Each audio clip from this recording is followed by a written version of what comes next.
on Obama's imperial policy. And we have a great list of speakers. I'm doing double duty and chairing.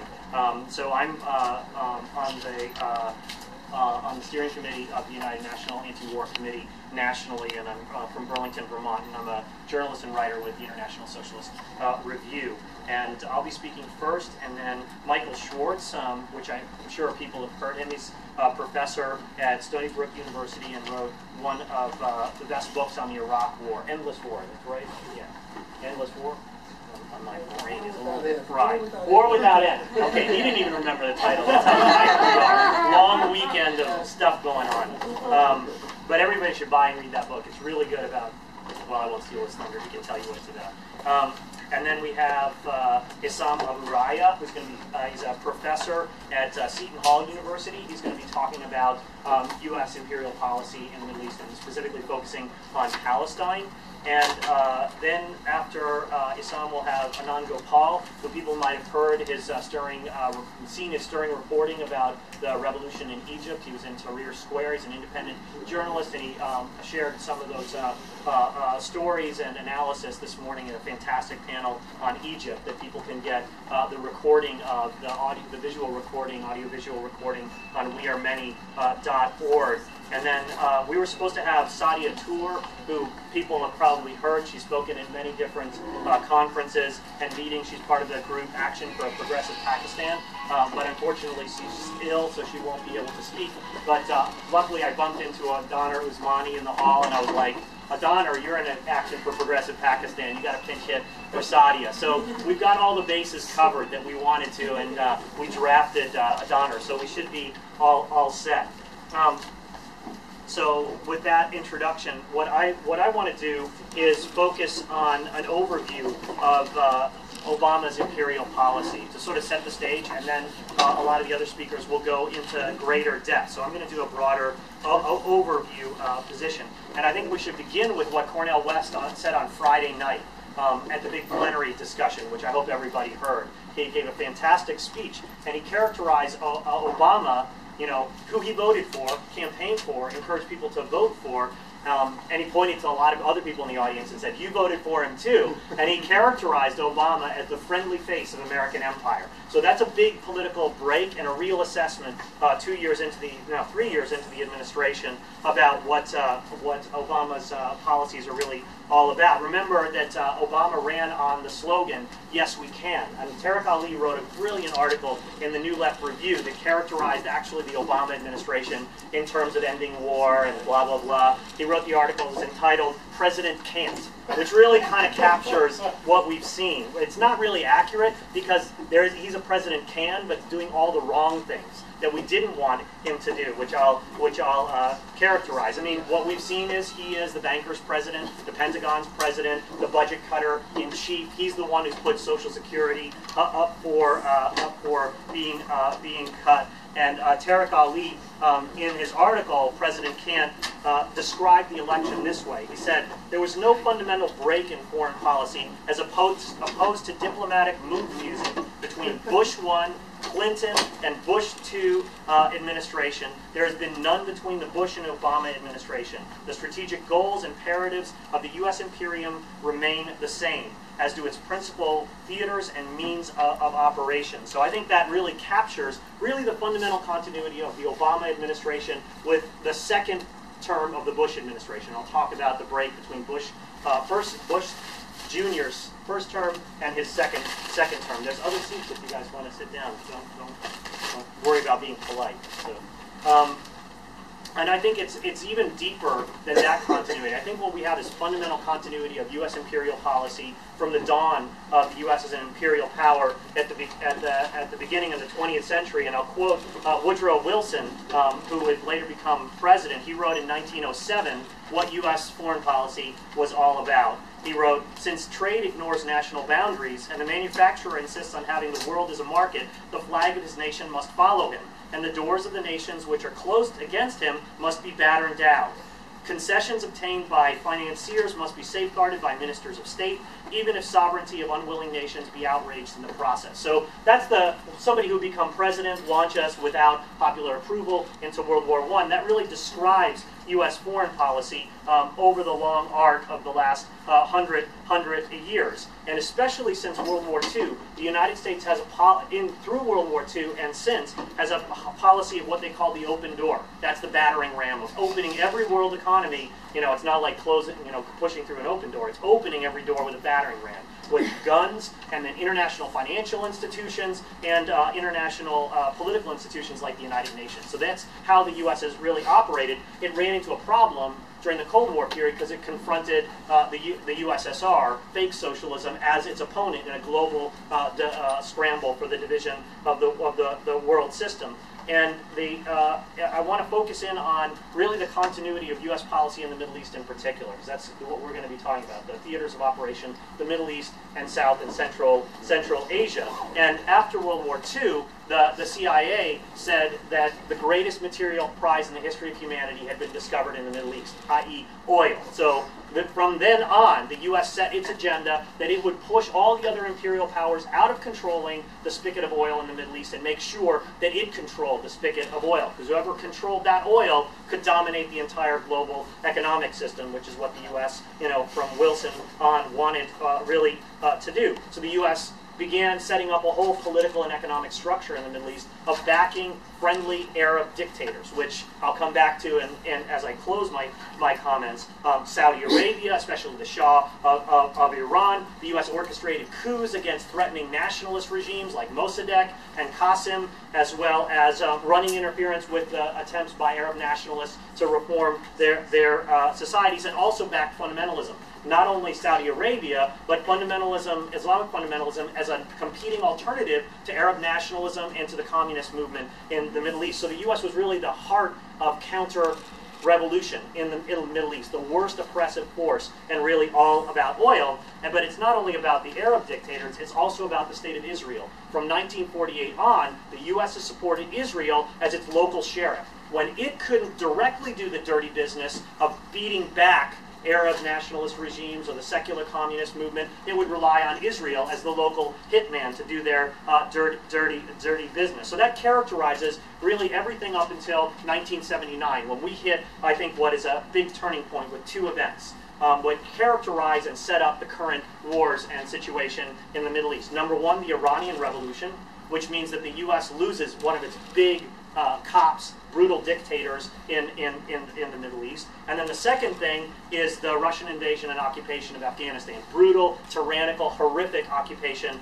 of the country of Afghanistan. So the U.S. loses the Shah, loses Iran, and switches allegiance to Saddam Hussein in Iraq, and backs Saddam Hussein in a war, really the first Gulf War before the first Gulf War, between Iran and Iraq, and the U.S. tacitly gave support to the Saddam Hussein regime, and then tilts to Egypt. So Egypt becomes the new player under Sadat to enforce U.S. rule, and the U.S. manages to get the peace deal between Israel and Egypt, which really is a victor's peace, pushing back against any challenge in the Middle East to U.S.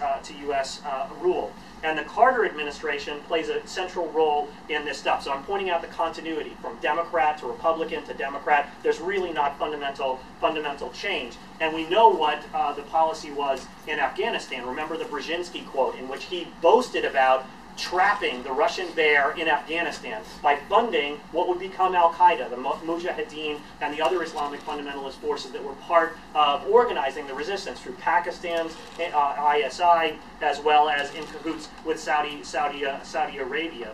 And really, that was a U.S. proxy war with Russia to try and give Russia its own Vietnam. And at the same time, you have the beginning of a massive expansion of U.S. presence militarily in the Middle East, because we have the Carter Doctrine, which basically said the U.S.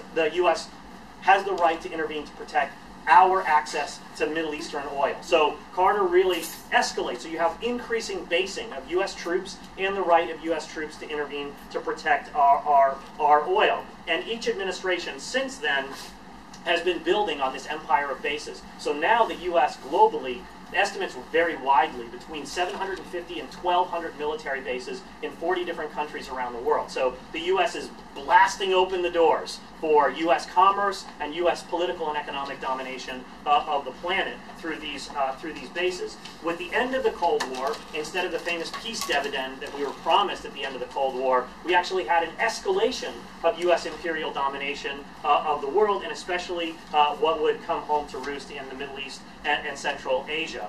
And it's the unipolar moment. The U.S. side.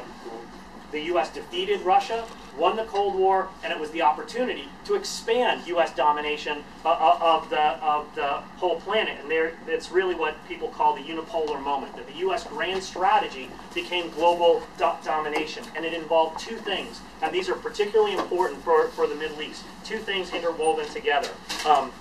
Imperial intervention, with military action that increases really after the end of the Cold War, with especially the Gulf War, and expansion of U.S. military basing in the Middle East, which becomes something that Al-Qaeda criticizes, denounces, etc. So it's stoking blowback. That's tied with neoliberal economics. Remember what I said, the open door policy. Bust open the doors and impose neoliberal economic policies. Globalization, privatization, cutting the welfare state, cutting wages and benefits, all for the benefit of U.S. multinationals. So that's what really opens the post-Cold War period of a U.S. grand strategy of global domination.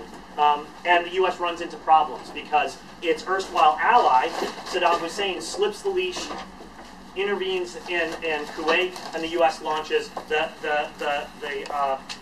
Gulf War to push back Saddam Hussein. So now the U.S. has a problem, and it implements a policy of what was called dual containment. Contain Iraq and Iran as a way to maintain dominance and sanction both countries, which is what they did during the 1990s. That comes back to haunt things under the Bush II administration. The other thing that happens is the beginning of blowback from the U.S. support for the Mujahideen and what would become Al-Qaeda, what became Al-Qaeda and the Taliban in Afghanistan. And that is the Al-Qaeda switches from resisting the Russian Empire through terrorist attacks, etc., to doing the same to the U.S. empire. So the U.S. gets blowback. One of its minions slips the leash and starts to target the United States. I have 2 minutes left. Holy mother of God. Well, I'm going to rush on.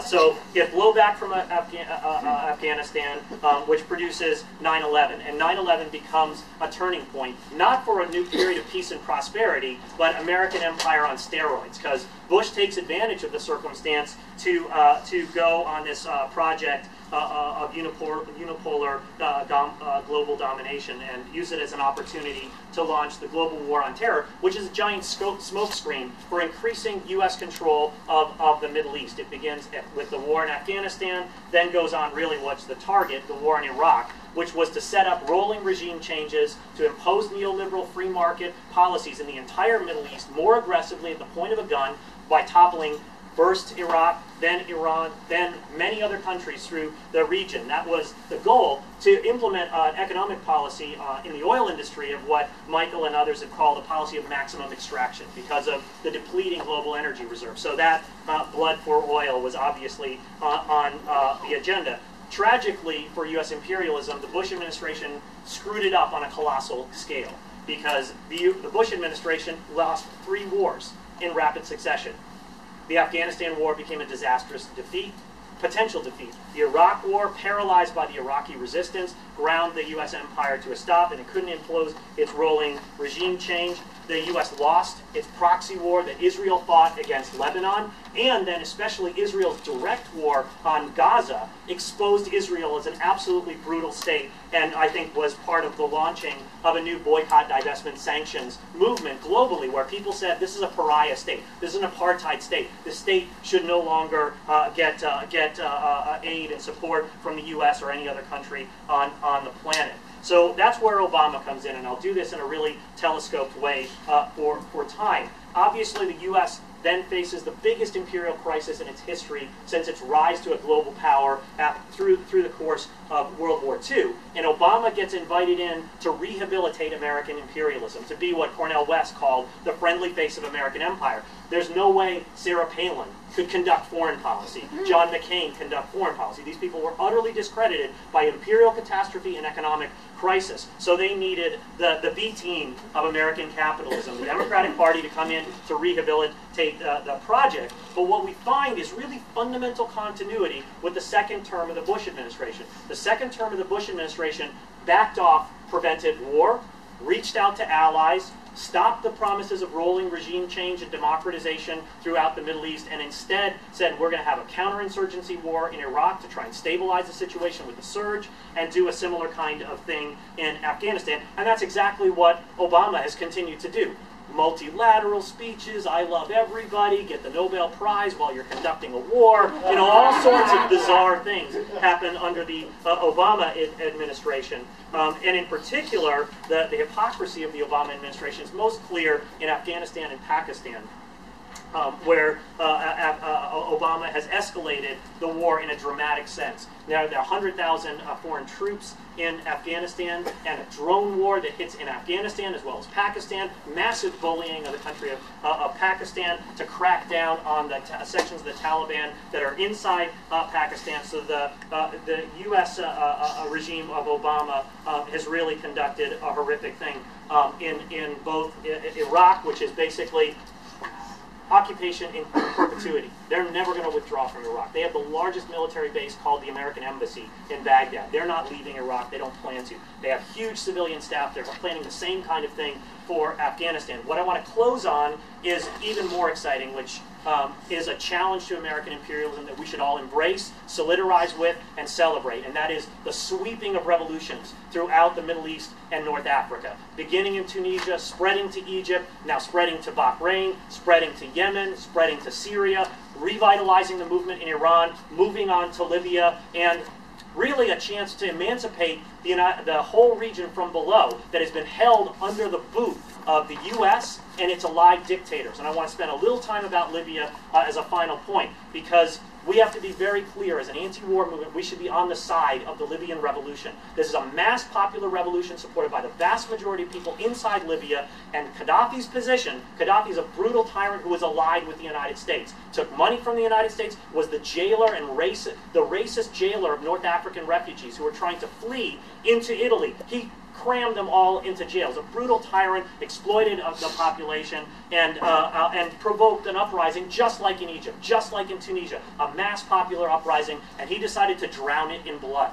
And this was a U.S. ally who was doing this. And so the U.S. was faced with a situation where the whole country, and Europe was faced with a situation the whole country could be destabilized, and therefore the flow of oil be interrupted. And I think that underlies why the U.S. has launched this bombing, airstrikes, and the no-fly zone. Don't believe for a second that Obama or anybody else in Washington, D.C. cares about Arabs and Muslims or supports the revolutions in the Middle East. That is crazy, especially looking at what they're doing in Bahrain. They are supporting Saudi Arabia, terrorizing the population of Bahrain, and the Bahrain ruling class terrorizing the population of Bahrain. They're supporting the governments of Yemen. They're supporting the governments that are cracking down on the mass popular democratic movement. So the anti-war movement has to take two positions very clearly and join together. We are in solidarity with the mass popular revolutions from Libya to Tunisia to Egypt to Bahrain to Saudi Arabia, and hopefully they'll go all around the world, including in the United States.